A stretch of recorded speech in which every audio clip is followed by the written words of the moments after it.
আসসালামু আলাইকুম। আমরা এখন দেখব অগ্রণী ব্যাংক অফিসার ক্যাশ পরীক্ষা রিটেন ম্যাথ সমাধান 2017। আমরা শুরু করব প্রথম অঙ্ক দিয়ে। এ নাম্বার অঙ্কটা ছিল এ নোবেলিস্ট আর্ন টাকা 1 lakh from royalty on her book. She pay 20% income tax on the royalties. She invested টাকা 50,000 at one rate and the rest at the rate that was 1% lower, earning 6,100 টাকা annual interest on the total investments. What was the lower rate? অর্থাৎ একজন noblest উনি 1 লাখ টাকা আয় করেন এবং 1 লাখ টাকা থেকে 20% উনি ইনকাম ট্যাক্স প্রদান করেন এবং বাকি যে টাকা থাকে সে টাকার 50,000 টাকা ইনভেস্ট করে একটা নির্দিষ্ট রেটে এবং বাকি যে টাকাটুকু থাকবে সেটা ইনভেস্ট করবে তার থেকে 1% কম রেটে।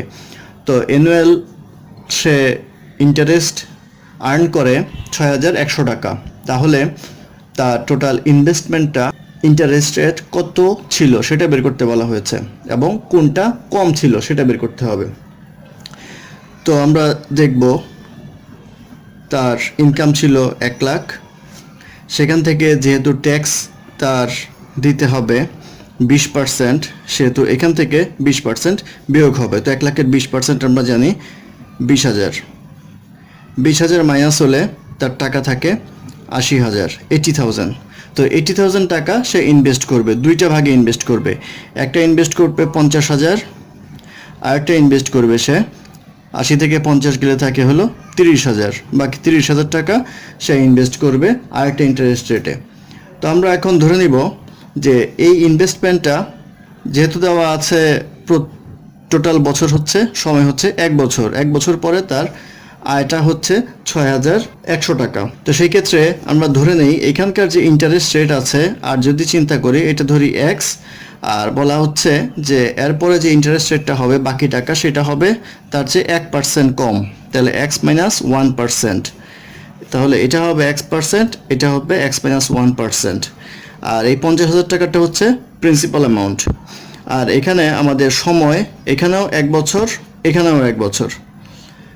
আর x%কে লেখা যায় x/100 এবং x মাইনাস 1%কে লেখা যায় x মাইনাস 1/100। তো আমরা জানি ইন্টারেস্টের ক্যালকুলেট করতে গেলে ইন্টারেস্ট ইকুয়াল টু NPR, অর্থাৎ প্রিন্সিপাল ইন্টু সময় ইন্টু ইন্টারেস্ট রেট। তো আমাদের এখান থেকে আমাদের টোটাল ইন্টারেস্টটা আসবে হচ্ছে 50,000 ইন্টু 1 ইন্টু x/100। আর এখান থেকে আমাদের ইন্টারেস্ট আসবে 30,000 ইন্টু 1 ইন্টু x মাইনাস 1/100। তো এই দুইটা ইন্টারেস্ট যদি আমরা যোগ করি তাহলে উনি পায় 6,100 টাকা। তো এটা যদি আমরা ক্যালকুলেট করি আমরা পাবো 500x প্লাস এখান থেকে পাবো এই 0000 কাটলে এখানে একইভাবে কাটা হয়েছিল। তো এখানে পাওয়া যাবে 300 into x minus 1 equal to 6100, বা 500x plus 300x minus 300 equal to 6100, বা 800x ইকুয়াল টু এই 300টাকে এই পাশে আনলে যেহেতু নেগেটিভ ফিগার আছে পজিটিভ হবে, যোগ হয়ে যাবে। সেই ক্ষেত্রে 6,100 সাথে 300 যোগ করলে আমাদের আসবে 6,400, বা x ইকুয়াল টু আসবে 6400 ডিভাইডেড বাই 800 ইকুয়াল টু 8। অর্থাৎ ইন্টারেস্ট রেটটা হচ্ছে 8%। কোন টাকাটার? 50,000 টাকার ইন্টারেস্ট রেট হচ্ছে আমাদের 8%। তাহলে এই টাকার ইন্টারেস্ট রেট বলা আছে x মাইনাস 1, অর্থাৎ 8 মাইনাস 1 ইকুয়াল টু 7%। অর্থাৎ লোয়ার ইন্টারেস্ট রেটটা হচ্ছে 7%। তাহলে 7% হবে এই কোশ্চেনের আনসার। আশা করি বুঝতে পেরেছেন। Next math number B. Number বিতে বলা আছে working couple earn a total of taka 43,520। The wife earn taka 640 per day, the husband earn taka 560 per day. If the total number of days worked by both was 72, formulate a system of equation and solve the system to find the number of days worked by each. অর্থাৎ husband এবং wife একত্রে কাজ করে 43,520 টাকা earn করে এবং wife earn করে প্রতিদিন 640 টাকা এবং হাজব্যান্ড আর্ন করে 560 টাকা এবং টোটাল তারা দুজন মিলে 72 দিন কাজ করে। এখন একটা ইকুয়েশন ডেভেলপ করতে হবে আর বের করতে হবে কে কতদিন কাজ করলো। তো আমরা ধরি ওয়াইফ কাজ করে এক্স ডে, তাহলে হাজব্যান্ড কাজ করবে, যেহেতু ওয়াইফ এক্স ডে কাজ করে, টোটাল ডে হচ্ছে 72, তাহলে হাজব্যান্ড কাজ করবে 72 মাইনাস এক্স ডে, এই দিন কাজ করবে। তো আমরা একটা ইকুয়েশন যদি ডেভেলপ করতে যাই, তাহলে ওয়াইফেরটা যদি আমরা চিন্তা করি, ওয়াইফ কাজ করে এক্স ডে, হাজব্যান্ড কাজ করে 72 মাইনাস এক্স ডে। তো ওয়াইফ ইনকাম করে পার ডে 640 আর হাজব্যান্ড ইনকাম করে 560। তাহলে ওয়াইফের মোট ইনকাম আসবে 640x, কারণ দিন দিয়ে আমরা ইনকামটাকে গুণ করব, আর তার ইনকাম আসবে 560 ইন্টু 72 মাইনাস এক্স, অর্থাৎ 72 মাইনাস এক্স দিন কাজ করে ইনকামটা করে। তাহলে এই ইনকাম, ওয়াইফের ইনকাম এবং হাজব্যান্ডের ইনকাম, এই দুইটা যোগ করলে আমরা পাবো হচ্ছে টোটাল ইনকামটা হচ্ছে তাদের 43520, এটা হচ্ছে টোটাল ইনকাম। তাহলে এই যে এটা একটা ইকুয়েশন ডেভেলপ হলো, এটা একটা কোশ্চেনের অ্যান্সার হয়ে গেল। তারপরে বলা হচ্ছে এক্স এর ভ্যালুটা বের করার জন্য, অর্থাৎ কে কতদিন কাজ করলো, এই ভ্যালুটা বের করতে গেলে আমাদের কিছু ক্যালকুলেশন করতে হবে। এখান থেকে আমরা ক্যালকুলেশনে যাব 640x প্লাস এটা গুণ করলে আসবে 40320 মাইনাস 560x ইকুয়াল টু 43520। 640 থেকে 560 বিয়োগ করলে আসবে 80x ইকুয়াল টু 43520 থেকে 40320 বিয়োগ করতে হবে, তাহলে আসবে 3200, বা এখান থেকে আমরা x ইকুয়াল টু পাবো 3200 ডিভাইডেড বাই 80 ইকুয়াল টু আসবে আমাদের 40, অর্থাৎ x 40 ডেজ কাজ করে, অর্থাৎ ওয়াইফ 40 ডেজ কাজ করবে, x এর ভ্যালু হচ্ছে 40। আর হাজব্যান্ডের ক্ষেত্রে আমরা দেখব 72 মাইনাস 40 ইকুয়াল টু আসবে আমাদের 32, অর্থাৎ 32 ডেজ কাজ করবে হাজব্যান্ড, অর্থাৎ ওয়াইফ কাজ করে 40 ডেজ, হাজব্যান্ড কাজ করবে আমাদের 32 ডেজ, এই টোটাল মিলিয়ে 72 দিন কাজ করলো। তাহলে এটা হবে আমাদের অ্যান্সার একটা, আর ইকুয়েশনটা এটা আরেকটা answer. Next math number C তে বলা আছে ম্যান স্যালারি in 2015 was টাকা 20,000 per annum and it increased by 10% each year. Find how much he earned in the years 2015 to 2017 inclusive. অর্থাৎ একটা লোক স্যালারি পায় 20,000 টাকা প্রতি বছর, 2015 সালের হিসাবে এটা, এবং প্রতি বছর তার 10% করে বাড়ে। এখন জিজ্ঞাসা করা হয়েছে 2015 থেকে 17, অর্থাৎ 2015, 16 এবং 17 এই 3 বছরের বেতন বাড়ার পরে তাদের মোট আর্নিংটা কত হবে সেটা জানতে চাওয়া হয়েছে। তো আমরা 2015 সাল থেকে শুরু করি। 2015 সালে তার আর্নিং হচ্ছে 20,000। তো বলা হচ্ছে পরবর্তী বছর 2016 সালে 10% বাড়বে। যদি 10% বাড়ে তাহলে 20,000 যোগ 10% হবে আমাদের 20,000-এর 2,000 টাকা। তাহলে তার টোটাল স্যালারি হচ্ছে 2,000, অর্থাৎ 22,000 টাকা।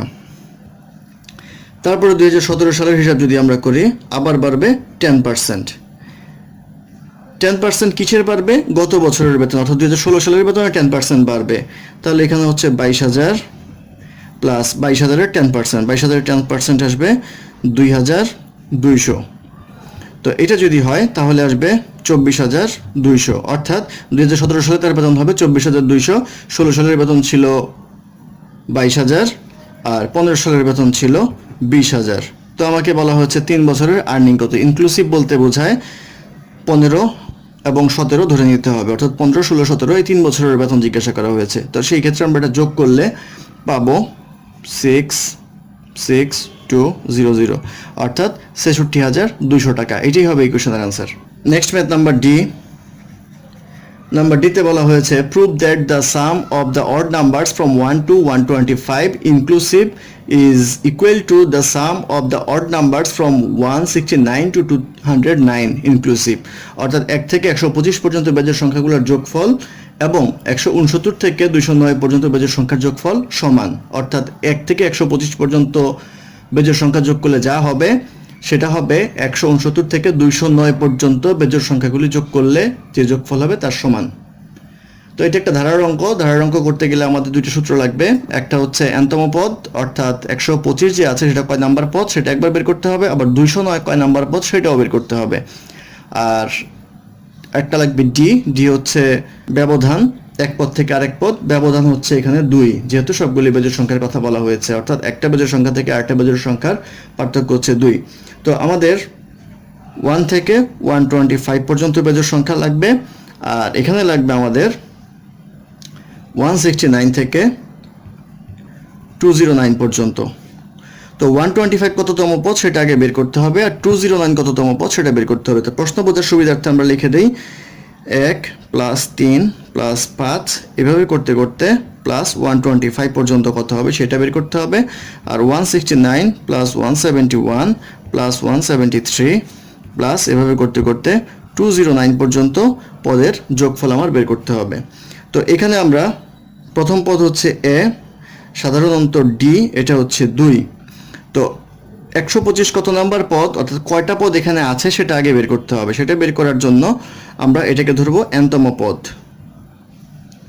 একইভাবে এখানে হচ্ছে প্রথম পদ এ, সাধারণ অন্তর হচ্ছে ডি, এই পার্থক্যটা হচ্ছে ডি, আর এটাকে ধরে নিব আবার nতম পদ। তাহলে আমরা বের করতে পারবো 169 থেকে 209 পর্যন্ত কয়টা সংখ্যা রয়েছে সেটার আমরা যোগফল বের করব। তো আমরা এখানে যেটা করি সেটা হচ্ছে nতম পদ, সূত্র হচ্ছে a + n - 1 * d। তো nতম পদ হচ্ছে 125, এ হচ্ছে 1 + 2 - n - 1 * d হচ্ছে 2। তাহলে এটা যদি আমরা করি 2 × n - 1 = 124, বা n - 1 = এটা ভাগ করলে আসবে 62, বা n = 63। একইভাবে এটা যদি আমরা করি nতম পদ = a + n - 1 * d, বা nতম পদ হচ্ছে 209, এ হচ্ছে এখানে 169 + n - 1 * d হচ্ছে 2। তো এখানে যদি n - 1 * 2 = লিখি তাহলে 209 থেকে 169 বিয়োগ যাবে। 209 থেকে 169 যদি আমরা বিয়োগ করি তাহলে আমরা পাবো 40, বা n - 1 = 20, বা n = 21। অর্থাৎ এখানে পদ আছে 63টি, এখানে পদ আছে 21টি। তাহলে আমরা 63 পদের যোগফল বের করব, 21 পদের যোগফল বের করব, তাহলে আমাদের রেজাল্টটা বের হয়ে আসবে। এখন যদি আমরা এই যোগফলটা বের করি তাহলে এই মানটা বের হয়ে আসবে, অর্থাৎ 63টা পদের যোগফল বের করতে হবে, 21টা পদের যোগফল বের করতে হবে। সেক্ষেত্রে s = n/2 * twice a + n - 1 * d = 63/2, 2 * a হচ্ছে এখানে 1 প্লাস n হচ্ছে এখানে 63 - 1 * 2। এটা ক্যালকুলেট করলে আমরা পাবো হচ্ছে এখানে 3969। আর এই পাশে যদি করেন তাহলে আপনারা পাবেন s = n/2 * twice a + n - 1 * d, এখানে n হচ্ছে 21/2, twice a হচ্ছে 169, প্লাস n হচ্ছে 21 - 1 * 2। এটা করলে আসবে 3969। তাহলে লেফট হ্যান্ড সাইড এবং রাইট হ্যান্ড সাইড সমান হচ্ছে, অর্থাৎ proved. Next math number E. Number ইতে বলা আছে if a = x y p to the power x y to the power p - 1, b = x y to the power q - 1, c = x y to the power r - 1, এবং p + q + r = 3, তাহলে a to the power q - r into b to the power r - p into c to the power p - q = 1 এটা প্রমাণ করতে হবে। তো যেহেতু বাম পাশে এটা দেওয়া আছে, এটা আগে আমরা বানিয়ে নিব। কিভাবে বানাবো? যেহেতু এর উপরে পাওয়ার কিউ মাইনাস আর আছে, এটার উপরে পাওয়ার আনতে হবে, তাহলে দুই দিকেই পাওয়ারটা নিতে হবে। দুই দিকে পাওয়ার নিলে এটার সাথে একবার পাওয়ার হবে, এক্সের সাথে একবার পাওয়ার হবে, এর সাথেও একবার পাওয়ার হবে। তো আমরা যদি কিউ মাইনাস আর ঘাতে উন্নতি করি তাহলে পাবো A to the power Q minus R equal to X to the power Q minus R into Y to the power P minus one into Q minus R. এটা পাবো এট B to the power R minus P equal to X to the power R minus P into Y to the power Q minus one into R minus P. C এর ক্ষেত্রে আমরা দেখব P minus Q, তাহলে x to the power P minus q into Y to the power R minus one into p minus q. এখন এই তিনটা আমরা গুণ করব, তাহলে লেফট হ্যান্ড সাইডে যদি আমরা এটা গুণ করি, অর্থাৎ এই তিনটে ইকুয়েশন যদি গুণ বসাই, A to the power Q minus R into B to the power R minus P into C to the power P minus Q equal to হচ্ছে X to the power Q minus R into Y to the power P minus one into Q minus R into X to the power R minus P Y to the power Q minus one into R minus P into X to the power P minus q y to the power R minus one into p minus q. তো এই যেহেতু x এর base সমান সেহেতু পাওয়ারগুলি যোগ হবে x to the power Q minus r plus r minus p plus p minus Q আর y to the power P minus one into Q minus r y to the power Q minus one into R minus P Y to the power R minus one into p minus q. এটা কাটাকাটি করলে x to the power zero আসবে, আর y to the পাওয়ার যদি এটা গুণ করি তাহলে P Q minus Q minus P R plus R, আবার Y to the power Q R minus R minus P Q plus P, আবার Y to the power P R minus P minus Q R plus Q. যেহেতু base সমান আর X to the power zero equal to one, তাহলে Y to the power এগুলি সবগুলি আমরা যোগ করব, P Q minus Q plus P R plus R plus Q R minus P Q plus P R minus P minus Q R plus Q.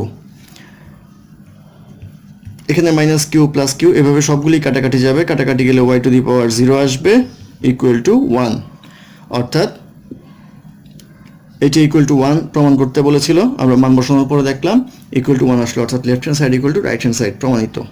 Next math number F এ বলা ছিল দুইটা সমীকরণ সমাধান করতে X by two plus Y by three equal to one, X by three plus Y by two equal to one. তো এটা সমাধানের ক্ষেত্রে আমরা যেটা করব, প্রথম সমীকরণকে আমরা 3 দিয়ে গুণ করব, দ্বিতীয় সমীকরণকে আমরা 2 দিয়ে গুণ করব। কেন গুণ করব?